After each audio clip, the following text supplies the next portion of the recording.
Hello, everybody. My name is Ferrante Neri from the University of Nottingham in the UK. And the title of this talk is Adaptive Covariance Pattern Search. So before we start into the details, I have to introduce this other algorithm, which is called Generalized Pattern Search, or GPS. And it was introduced by Virginia Thornton in 1997. What is it? It's the deterministic search algorithm characterized by an archive of potential moves. These potential moves can be seen as the columns of a large matrix, which is this matrix PK, which then, let's say, it gets updated at every step. We are not getting into the details here, but we are saying that this PK is called pattern matrix, which gives the name to pattern. And you can see it's equal to BCK. What is B? B is a square non-singular matrix, which is as big as the dimension of the problem. And it's called the basis matrix. What does this contain? It contains the directions of the search. So you might think that in there are some vectors which span the decision space. So that's why this is a basis matrix. And then when a trial vector has to be generated, so let's say some sort of move has to be made, so one column of this matrix PK is pulled up and then is multiplied by a certain scalar. So to be a little bit more clear, let us look at this example in two dimensions. So we see R2, and this B is composed of two columns, B1 and B2. So you might think that a generalized pattern search moves along these two directions and by linear combinations composes any possible points within the decision space. And this is somewhat the general idea. And the research question that we are posing, or that I'm posing in this stage of my career, is how do we choose the vectors of the matrix B? So which means along what directions are we going to explore the domain, or if you prefer, what is a good coordinate system for exploring the domain? So last year, we proposed this algorithm called Covariance Pattern Search, or CPS. And the idea that is very similar to a PCA, or essentially it is a PCA, is we use the basis as a basis matrix B, a matrix whose columns are the eigenvectors of the covariance matrix associated with some samples whose objective function value is below, in case of minimization, a threshold THR. What does this mean? Let us see. So the algorithm CPS is composed of two parts. We have got a problem analysis and then the search algorithm. In the problem analysis, some samples are made, and then it is checked that their function value, their objective function value, is below a certain threshold THR, which is problem specific.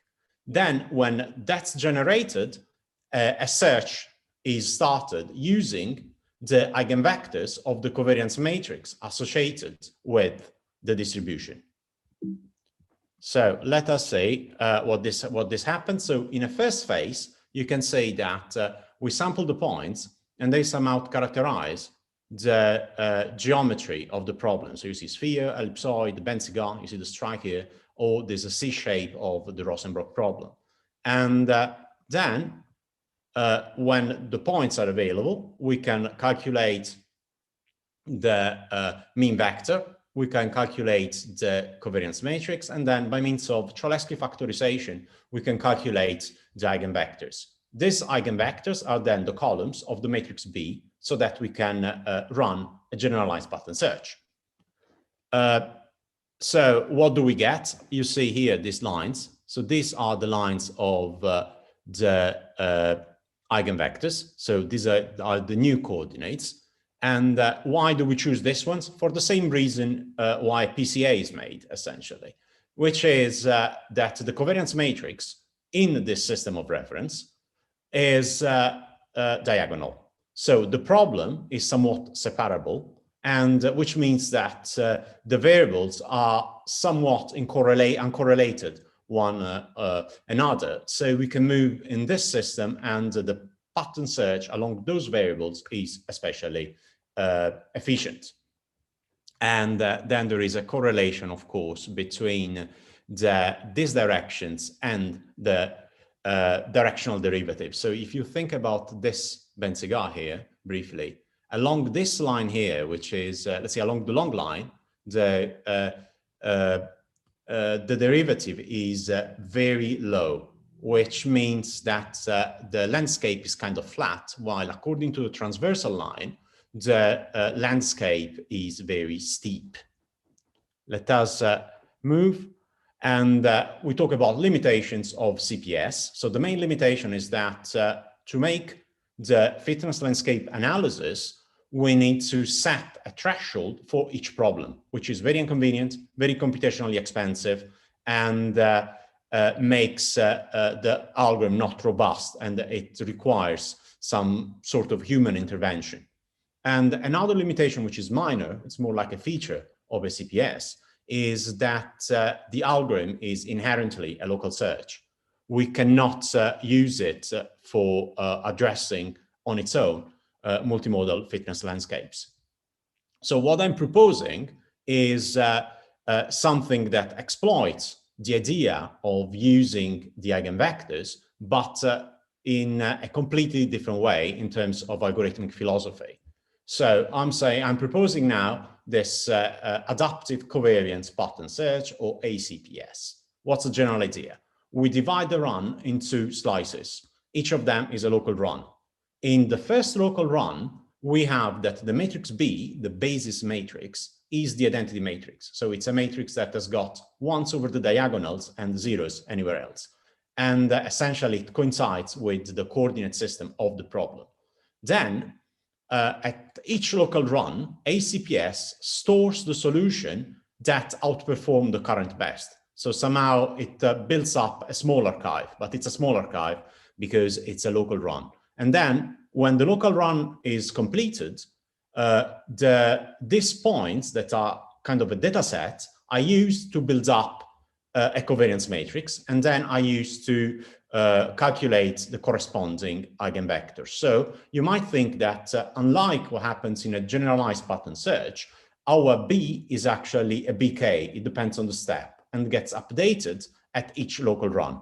So you have that every time it adapts, and every time when it adapts, I mean that it adapts to the geometry of the landscape. So you can see that we are using a slightly different philosophy, because instead of having analysis and optimization as two separate phases, we are having an adaptive system where the fitness landscape analysis happens during the optimization. So at each local run, another thing that we decide to do is to reinitialize the exploratory radius, and to search in a broader space. So this is an example of how this works. So you may look into this, two variables, and you see that it moves horizontally and vertically, and this is during the first local run. And the function value is this 402. Then during the second local run, with the points here in red, builds up the eigenvectors, which are these two lines that are red, these dashed lines that are red and black. This is not a good choice. In fact, as you can see, from 402, it simply goes to 399. But while it is optimizing a little bit, is not wasting budget, because it's actually learning it means ACPS is actually learning how the landscape looks like. And in fact, in the following local run, you see that you have a dramatic decrease of the fitness value in just a few steps. So from about 400, it goes to 9.7 by 10 to the power of minus 13, moving steps along the directions of this, as you can see, red dots. And then in the following run, it's to adjust a bit more the action, and so we move to a solution that has an error of in the order of 10 to the power of minus 14. This is the pseudocode, which is just for the sake of completeness. You see that you've got this local run, so we have got this restart, but I will not really spend too much time on it. And while I want to give you some comments at first, so ACPS does not need to set a threshold. Why? because the threshold is essentially the best value obtained in the previous run, in the previous local run. And so it somehow you can say that it adapts, it goes lower and lower at each local run. Then you might see that ACPS performs a multi-stage fast because it's done on a small data set, fitness landscape analysis. ACPS analyzes the landscape while it searches, unlike CPS, which keeps the two phases separated, and the restarting mechanism allows to handle some multimodal problem. Let us look into this statement a little bit more closely by looking into the results. So here we have 11 problems, and you may say that this one, so 8 of them are unimodal, and all of them are shifted and rotated, and then 3 of them are 3 simple multimodal problems. So let us look into the algorithms that have been used to into the study. So we have, besides ACPS, we have CPS, the covariance pattern search, and then I've chosen here 2 algorithms for a very good reason, or at least for what I thought it was a very good reason. So I chose essentially a quasi-Newtonian method, so something that was fairly theoretical, and then I chose to compare so against the theory and against a meta-heuristic, which is very good for problems like rotated ellipsoid, which is the CMAS. And what I obtain is the following. So these are some of the results in 10 dimensions. And you can see that ACPS pretty much in all cases except one solidly outperforms CPS. So the application of this adaptive logic seems to be successful. It outperforms solidly BFGS, and it is more or less as good as CMAS, but they are also in 10 dimensions quite similar in results. So you might say 10 to the power of minus 15, 10 to the power of minus 23, but there is not really such a big difference. I forgot mentioning that this is a Wilcoxon test. So plus means statistically significant outperformance, minus means that ACPS loses with a statistical significance, and equal means that they are the same from a statistically significance perspective. But what happens when I increase the dimensionality of the problem? The results change dramatically. So I can say that ACPS is indeed better than CPS. So it's a good thing to use those evaluations for optimizing rather than only performing an analysis. And but here, when I look into the difference between BFGS and ACPS, I see that for some problems, I have that BFGS actually outperforms quite a bit ACPS, and in some other cases, ACPS outperforms BFGS. Same situation is between ACPS and CMAS. So they are roughly as good as the others. They are pretty much the same. They perform pretty much the same on this set of problems. But you may say that they get specialized when the dimensionality increases. So you would say that, for example, ACPS performs quite poorly on F2, while CMAS is great on F2, and that's not a surprise. This is the rotated ellipsoid. But on some other problems, ACPS really outperforms CMAS. But on average, you see, one wins in one case, one wins in the other. Here we have some performance trends. You can say this purple line is ACPS, and this state case trend means that there is a restart that is then successful and it improves. So in this case, ACPS wins. In this other case, ACPS loses, but the difference is not massive. And on average, they are better than the other two. Now, comments on future work. So the first finding here is that possibly it's not neither a large number of points to perform a fitness landscape analysis, which aims at estimate the geometry of the problem, at least for this type of analysis. And then the main advantage of ACPS over CPS is that analyzes the landscape while it optimizes. We can say that for the problems that we have considered in this study, ACPS is as good as CMAS. And future work will consider then, so what I'm looking to is to link the directional derivatives to the eigenvalues and to try to estimate the directional derivatives along some directions with the eigenvalue that we have to find. So I'm not done yet because I would like now to share my, so one second, I'm going to stop sharing the screen. Sorry. And I want to make a new share. I want to show you this. If you can see now this other screen, yeah? So I want to show you how this works. So you see, this is a video that comes from my code. You can say during local run 1, it moves horizontally and vertically. Now, and you see here the value that is going lower and lower. Then, now at some point soon, yes, now local run 2, it kind of finds a new set of directions. And now it starts optimizing. And then you can see here that it's running in parallel to this black line. And then local 1, local 4, sorry, local run 4. And then you see that it decreases. This is the Banzhaf, by the way. And here, then another restart with an adjustment of the coordinates and local run 6. And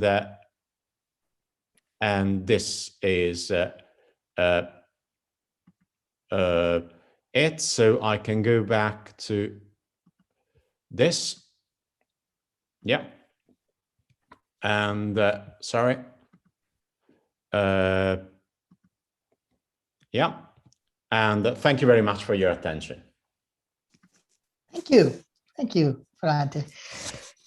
Questions for Ferrante?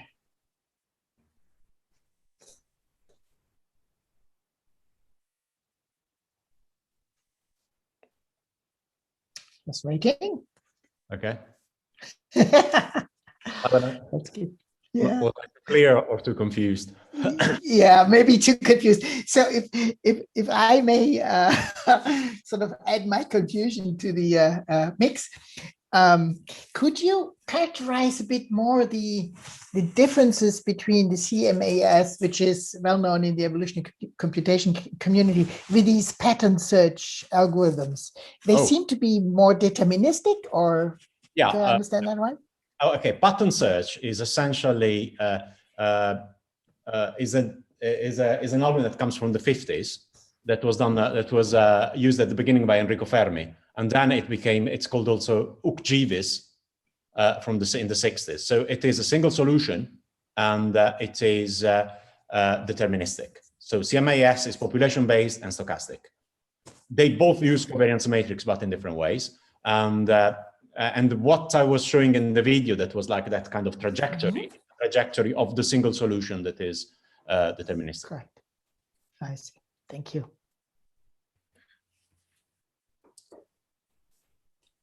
Okay. So we have seen that, to continue my questioning, we have seen that in some cases, you're better than these. I compare it to the CMAS just for convenience. In some cases, it's not as good.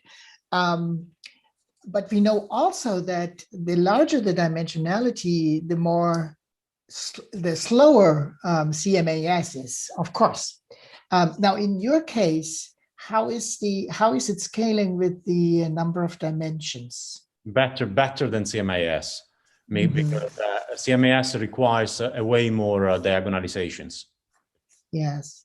I mean, the number of diagonalizations that my algorithm needs is equal to the number of local runs. So so we can cope with like usually 5, 6, and that's it. And then there is another difference that, well, well, okay, and it's done, let's say, with a small data set. So Yes. it is faster than CMAS. Okay, because you have, in a sense, the results on the performance are sort of inconclusive in some cases. It might be a good idea to examine the scaling behavior, compare it.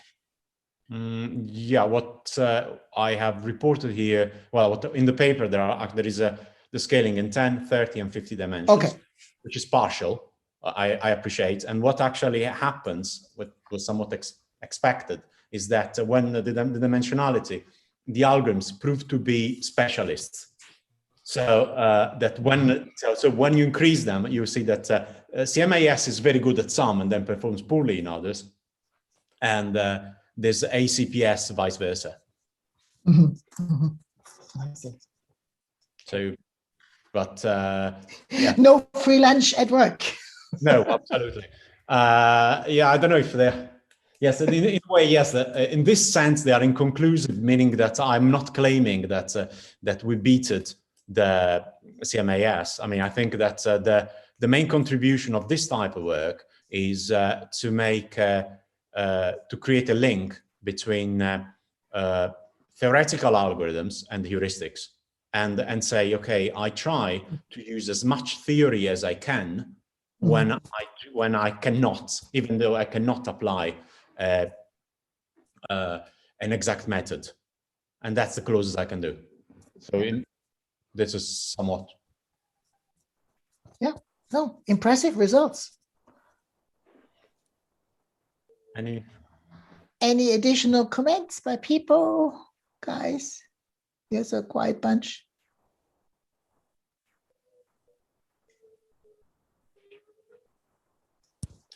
Okay. Doesn't seem. Okay, thanks very much, Ferrante.